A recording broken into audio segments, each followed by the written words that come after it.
Will they be lucky? Will they be unlucky? Good start from pole position from Augusto Farfus. McLaren's left, right and centre trying to make a move, and Alessio Picariello trying to make a move as well. The three championship challengers trying to gain a position, and the Winwood Racing Manfilter Mercedes got a big squeeze on it there. Who's going to emerge in the lead of the race? Nicky Thiem gave it a bit of a go, but ended up off the track in his Aston Martin. Ooh. Bit of bodywork flying there. That, I think, was Alessio Rivera on the back of Augusto Farfus, and the Schumacher CLRT Porsche keeping out of the way. Maybe a good idea round two, but still the pole sitter leads going into turn 3, and a great charge from car 22. Our Henschen Guven started 5th up to 2nd. How about the championship challengers? The one that lost out was Maro Engel. We're riding on board with him. He's right behind the Lamborghini, so he's definitely lost ground.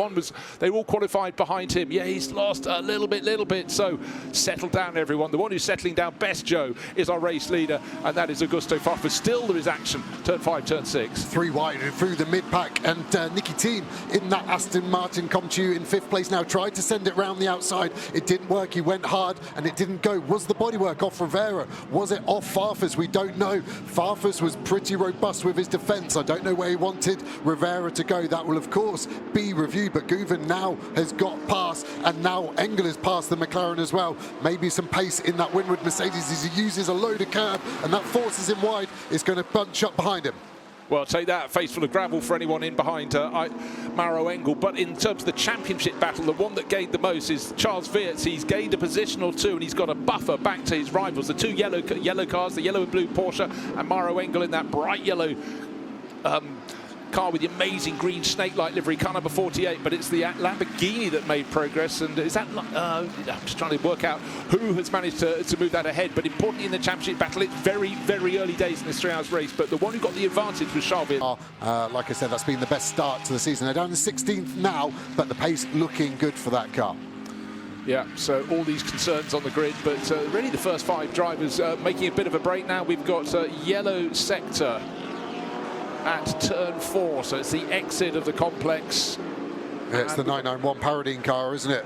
Okay, that's who's on board that? I think it was Darren Lung at the start of the race. Correct. Yes, it was. So he's getting out, he's looking down. Oh, why is it smoking? Let's so we're on board with him now. 2 corners. We just got hit very hard. That's going to be rear left suspension. Is that our guilty party, the 88 Tresor Attempto Audi? You would say yes. We're going to listen in to this car as well. What did Darren have to say about that?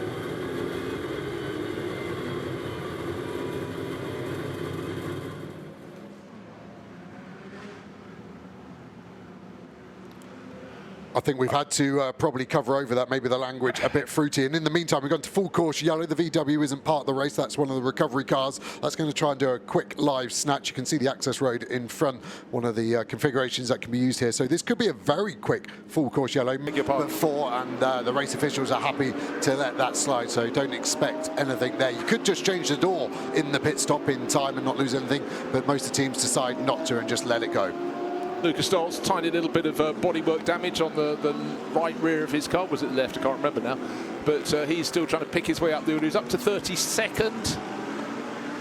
And that is a good gain, bearing in mind that car started from pit exit. So he's gained close on 30 positions. But clearly that bodywork rub, it hasn't come without cost. Yeah, left rear corner of the car. Doesn't look as though it's anything performance hampering now. What do you mean? I'm always looking at the wrong screen at the wrong moment, but there you go. The more you have, the more you can fumble, but the more you have, if you're not trying to commentate at the same time, you can just weave another story, find a mix. Now, what's happened in recent laps? Suddenly, look, Arjun Maini's decided he's not satisfied with 7th place, so he's going to make a move. Mirko Bortolotti has made a tidy move as well. Adam Smalley is the one that's made them, promoted them up the order there. He'd been running really strongly and has just let a couple of other cars come through. He'd been running in 6th. He's gone behind Bortolotti, he's gone behind Maro Engel. And that will be frustrating for Alessio Picariello because he lost a place to Arjun Maini. So instead of sitting on Engel's tail, he's got 2 cars between him. He's got Smalley and Maini now. What's happened to Smalley? He lost 3 seconds on the last lap. But here in the minimum pit stop time, it's more about procedure than out-and-out pace. Absolutely so, very well explained there. Maro Engel has just set his fastest lap of the race. He's running down in 7th place, came here with a 1-point championship lead. Importantly for him, one of the cars challenging him, that one, the Rutronic Porsche, is 3 positions further back. Started the race just 1 position down. So frustration, as we saw from Alessio Picariello when he got past and doesn't want to let anyone else through. He's got very, very strong driver lineup. All the pro crews do. Half the Pro-Am crews will, of course. We've got the gold class, the silver class, and the bronze class as well. But the calibre of the drivers and the amount of GT3 racing they do around the world is phenomenal. But no wonder we thought Nicky Team was getting closer. Lap 20, he gained quarter of a second. Even more than that on lap 21. Then 3/10 of a second as he caught up with Alessio Rivera's Ferrari in the battle for second, third, and fourth. So good sequence of laps from the Flying Dane. Yeah, and Picarelli now probably getting close enough to think about a move as we jump on board with him. The McLaren edging away in the straight line. The Porsche historically very strong on traction, of course. The flat six engine slung in the rear bumper, so when you get on the throttle, the rear squats down and gives those rear tyres some nice performance. There you can see the pace. It has ebbed and flowed, but now the last 2 laps, 4/10 gained on each of those laps on Smalley. So this could be a battle as we get towards the end of this stint. The race has flown by. Smalley missing that apex by a mile. That's a 10th or 2 lost forever. He'll be looking in his mirrors, starting to maybe panic. Gets that apex nicely though. Hopefully he can stop the rot. Look down the order of who could potentially do some jumps if they stay out. Murray Engel's pace has remained strong throughout this stint, so he could be looking for an overcut. You can see him just coming onto the pit straight there, still tucked up behind Bortolotti there in the Lamborghini, and Schiller just sticking on the rear bumper, and that's no mean feat. No one else did that in the opening stint. I've already said about why he's able to do that. Guven now starting to get some traffic. It's this another Porsche, isn't it? It's the Herbert Motorsport car that doesn't want to get put any further down the order. Going back on board with the 51 car of Rivera. Watching the balance, the car looks lovely. Snap of oversteer there over the curb, and as soon as I've said the balance looks lovely, it looks pretty lively all of a sudden. The rear tyre starting to drop off now.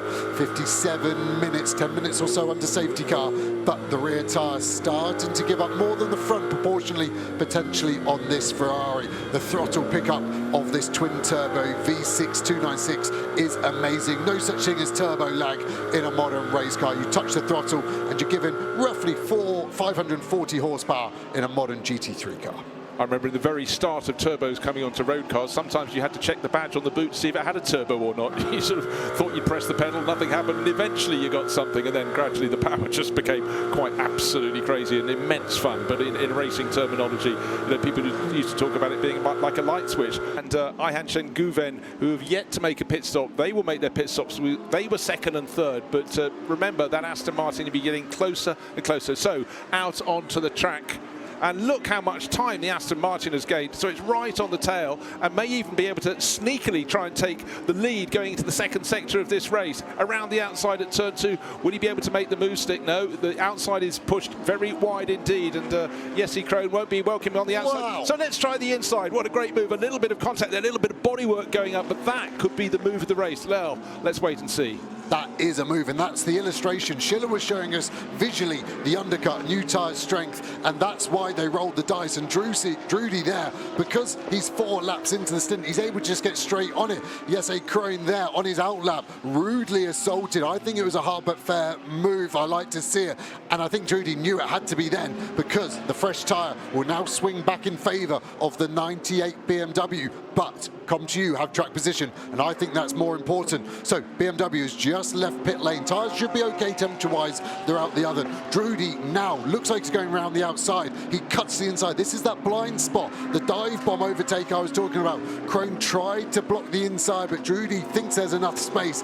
Places that Aston Martin advantage there. He might have lost his front right dive plane there. You can see the carbon flick up, and it's not the biggest piece of carbon on the front of the Aston. It won't be a disaster, slightly more understeer, but better straight line speed, so there is a trade-off. It's good to look for the silver lining there, but yeah, he's streaking clear now, Matthias Drudy, as you say, with 4 laps more heat into his tyres. Jesse Krohn not wanting to make a mistake, but in the smallest of margins, and you've got to go for a gap. Of course the gap wasn't as wide as a car width, it was about half a car width, but that was considered enough by Luca's boy.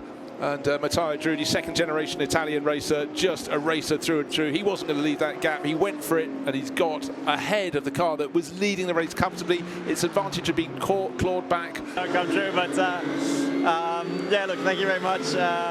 Doesn't feel like 40. It's great to be here, be on this grid with all these talented drivers, and as long as I can mix it with them, you know, and challenge for podiums and wins, I'm happy. You'll be here for many years to come. Thank you, Maro.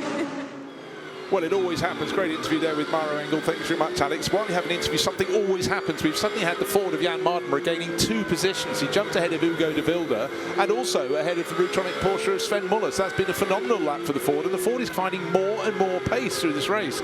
Brilliant opening stint for the number 64 car from the Hout Racing team by Arjun Maini, and it's carrying on in that vein. So suddenly we've got 2 championship challengers really close. But at the moment, you have to say that Ugo de Wilde, as the 911 of Pure Racing, goes for a spin for Richard Leach. You almost never see that from Richard. Maybe he was given a helping hand down into turn 1. So there's a lot of changing. So a helping hand may come from the car sitting in behind it. And that's the number 17 car that's had its own battles. Of course, we saw Jules Gournon is being held back for the final stint, but Richard Leach is being given a bit of a push and a shove there by Fabian Schiller.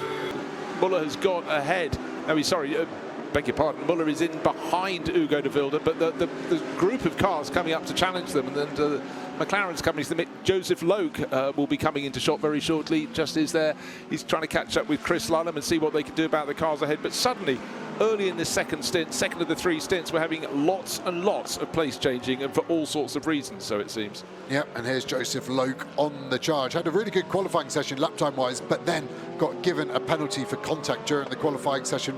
5 grid place drop, but we're used to seeing this Joseph Loke driven car being fast. Now he's only 20 years old and has jumped in this GT car. Speaking to Rob Bell, who we spoke to on the grid, and he really likes Joseph Loke and wants to try and keep him in the McLaren stable, as Jesse Krohn has dropped slightly off the back. Obviously we had the traffic with the Audi almost exactly a lap ago, but the pace has been going in the favour of this Rover BMW at the moment. He's also got 0 track limit warnings on his stint. Drudy only the 1 in front, and then Abril behind has had 2. So track limits not so prevalent here at the Nürburgring compared to some of the circuits which we visit.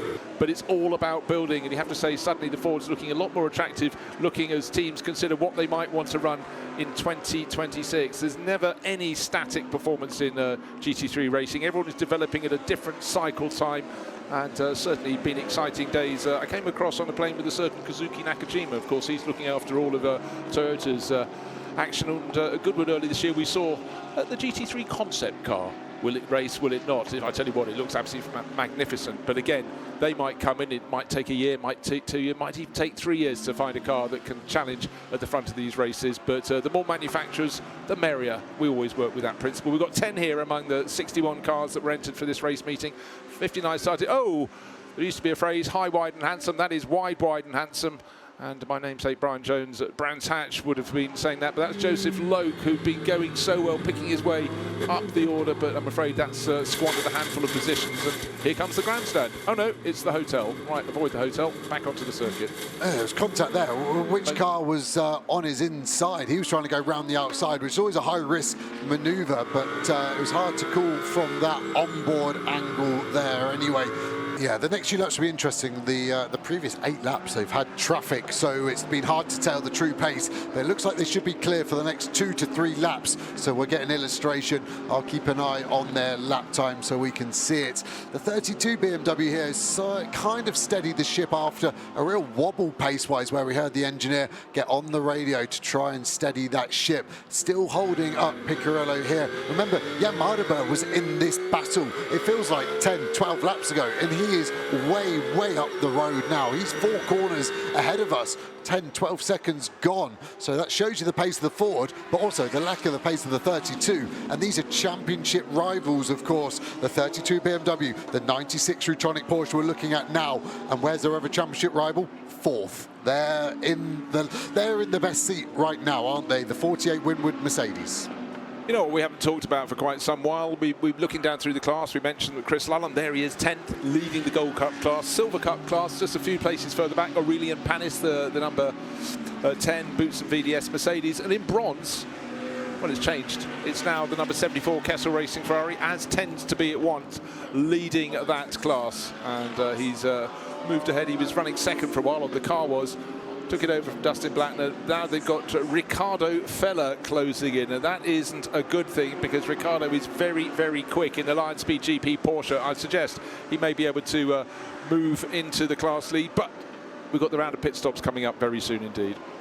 Yeah, a few cars starting to have a few war wounds, aren't they? Joseph Loke's rear left bodywork hanging off. All okay at the moment, of course. The officials will deem if the bodywork is too big or any component is too big and it's dangerous to spectators, to marshals, to other cars, can be given a mechanical warning flag. So that will be something maybe we have to watch out for to end the race as we look at the silver class leader of Aurelio Panis. He's done a mega job there. Charles Clark second in that class, bit further back now, but yeah, we saw a great move on Panis at turn 8 on that Oliveira car, which seems to have had some kind of pace issue. It's almost like the turbos have some form of illness and they're just not firing perfectly when needed, and that car has just dropped away from where it was here, and at the moment Panis doing a mega job right now. It's all a bit of a game. Lion Speed and Kessel Racing. I could see he was closing by 2 seconds a lap, Riccardo Feller. There's contact and the car that leads the class is off, and that right rear corner has been right at the sharp end of the bronze car. What happens? We've got something kicking off with the Nordique Mercedes in the background. Was that contact or just an ill-timed rear right puncher? I'm going to say there's probably contact with the Audi on the way in. And the 74 Ferrari, the white and blue car, fully innocent. The Lion Speed Porsche gets involved too, and you can see Lawson trying to get out of the way. The Audi's also got damage, understeers into the side, kaboom. Feller in the Lion Speed Porsche is trying to guess where everyone's going. He's trying to go for the gap, which doesn't exist. Lawson has just been a complete innocent bystander in this. His car gets beached in the gravel. I think Feller might even hit him once more. Feller does get out and ended up boxing that lap, so he managed to survive. It's only the 74 car that directly retires on this moment, but what a slow-mo of the gravel trap in action, stopping that car and getting out of the way. And I do think Feller has another go at it. He's got nowhere to go, of course, but yeah, the Dustin Blattner, Dennis Marshall and Conrad Lawson car, there's a secondary hit there, and hopefully the Porsche is okay to get to the end of the race. Well, it's interesting seeing that replay. I came away with a completely different conclusion. We've got a lapped car behind us, but it's a good restart at the moment for the car that's in 37th position at the moment. Maurice Schöring has had a good restart. It's actually right on the back of Raffaele Marciello. Bodywork flapping on the car in third place. That was the car we saw having problems, was it not? The Nordique Racing Mercedes. Now, look, it's going to be a challenge down the inside from Cairoli. He's not challenging the car for championship position. Don't worry, it's not a pro class car. He's picked off the 270 Aston Martin. That was neat and tidy from him, but now he's gained one of those places, but Marciello is trying to streak clear. The two cars behind, you're quite right, Maurice Schöring made a good stab of it, but the Mercedes is moving around a little bit, front bodywork damage and rear bodywork damage on there, flapping on the track. That will be an issue for the cars coming up behind. Yeah, it certainly will, and you can still see Lucas Arias hurrying to duck and dive, and as they cross the line on the restart, it was only 2.3 seconds, so the gap was small, but that will, of course, now start to grow at a rapid rate as these cars in front of him start to hold up, and they, in turn, lose touch with the 98 race leader. Yeah, lights flashing on the yellow and blue Mustang coming into the middle of the shot. That's place third, Thomas Drouet at the wheel. This could be phenomenal if the Ford can get a podium. We were thinking a top 10 result would be their best of the season. It was going to be their best, but sitting pretty there and fourth in the line. But a little bit further back is Patrick Niederhauser, who's going to be bringing home the Rutronic Porsche. 1, 2, 3, just looking just in the background of the shot, about 4 cars further back. He's getting hustled hard, though, by Cesar Gazzo in the Mark VDS silver car. I saw that Mercedes there, the yellow, black, silver, orange, every colour you can name on the car, was hustling this car. And at the moment, Niederhauser hasn't seemed to have got the pace on the restart. He's stuck behind the 91. You can see the headlight flashes reflecting in the on the rear bumper of that 91 car, and he's trying to get past. Same for Drouet in the Ford Mustang. The safety car has helped some, but now it's a frustrating help. Certainly is, right. Very, very positive move there from third driver into that 48 Mercedes, and that's Lucas Auer. Every position he can gain gives him clearer sight of Raffaele Marciello, but as Marciello goes on to lap 64, his margin over Auer is 2.7 seconds. We'll keep an eye on that over the next few laps, but certainly still some cars between them on the track. That's the complication for Lucas Auer. Yeah, and it's going to now just be how much risk versus reward. If it's a single race, that changes everything. He's thinking championship more than race result. He's second. That's a great result to get on the podium. There's the move going to be. Could be into turn one. The McLaren very quick in the end of speed trap into turn one. So one more corner to go. This is the last corner at 17. Kirchhoff will just be looking for a clean run out of here. Can't really do a late apex here. The grip is all on the inside. Not really able to manipulate much. Where is he? He's actually dropped off the back. It's Backler that's closer to Heinrich that's closer to the back of Pepper now as we see those top speeds. And McLaren is second, but the Ford is fastest. Fastest and fourth fastest, so both of those cars looking very good. Fantastic shot there, giving the location of the circuit high in the Eiffel Forest, the trees all around, brilliant racing surface. And this today it's been absolutely phenomenal. And then suddenly we've got contact between Cesar Gazzo's silver class leader. He's just taken out Alessandro Pierguidi. He's about to lose a position to the Aston Martin. It's the 52 car. I beg your pardon. It was, oh dearie me, so that it was, I beg your pardon, Alessandro Pierguidi, you can carry on in your position. Of course, you were in front of Cesar Gazzo by, well, actually, at the start of the lap by 5 seconds, so they wouldn't have been close enough for that. But that high shot slightly threw me, but the car that was thrown, luckily, isn't one of the front runners. And that was a chance, of course, for the Aston Martin to gain a position. Sorensen has gone ahead of Cesar Gazzo, and then Sorensen and Pepper. Let's turn the order around to Pepper ahead of Sorensen. No. Looking darker out of our commentary box. I can't see anything on the windscreen. Let's see if it goes to anything. At the moment, can Pepper get past this silver car here? Here's the snap. Here's the other car on the exit. Are they all running wide because the surface is affording them less grip? Is it going to come to anything? This would certainly spice up the last 11 minutes and 19 seconds. Look, you don't need to spice up a race like this. It's absolutely brilliant. Now we're getting a little bit of speck on the windscreen. Speck in German is ham, isn't it? But there's a little speckle of rain on the windscreen down to turn 8. This is the lowest point of the circuit. Is that rain or is that just debris that's come up over the course of the nearly 3 hours of racing? Looks like tyre debris to me. Yeah, I thought originally it was just some raindrops, but I think it is just the massive dirt of nearly 3 hours of racing. The dust getting kicked up as well. Pepper's going to look to the inside here on the left. Gazzo's trying to defend from it. I don't think that's going to deter Pepper. He knows it's not for the class, and that really asks the question. Gazzo forced out wide. That's more time lost. Kirchhoff will be looking to pounce in the McLaren behind as well, struggling to turn the car. And these cars, I've had Paris, it is impossible to turn. I could hear the engine sounded okay. There was nothing dragging. It was just his movements with the wheel, and he trudges away into the garage. It's not been a good day. You can see why, because there's 2 AF cars already there. The 93 Ziggo Tempesta and the sister 50 car is done. There was contact earlier on in the race on lap 1. Is it a legacy of that? And let's see if we can find out. One car that won't want a problem late in the race is our race leader coming through the final sector of this lap, going to start the last lap next time by. Wow, when a driver gets out of a car, walks away, doesn't even look back at it, literally doesn't talk to anyone, that is the message. So it could have happened to their car, but for Augusto Farfus and the gang, it's not happening to their car. And here, what should be the start of the final lap of the race. It'll be lap number 85. Be sweet for them. Raffaele Marciello, he's had some epic races across the sprint and endurance championships for the GT World Challenge and the Block Power Series before that. But starting with a nearly 5-second margin, the Swiss racer, super smooth. No real challenge to him in his final stint in this race, but it was all about the timing of a full course yellow, while some of the rivals, most notably the number 7, Aston Martin, was leading, and that threw the advantage to the 98 crew. And we've just heard confirmation, power steering failure, well spotted by Joe and the gang, but you need all the help you can get, and takes the pressure off the Rutronic Porsche crew that were chasing. But for Raffaele Marciello, no particular pressure. Looks as though gold victory in this race will go to Harry King and the Verstappen.com car, and I think with that they will wrap up the gold title as well, not even needing to go and score any points at the final round. But there we are, super tight, consistent performance and quick all season. Yeah, for the final round, could we see maybe a driver swap? Could we get Franz Herrmann in the car as they've already sealed the championship? That would be interesting, wouldn't it?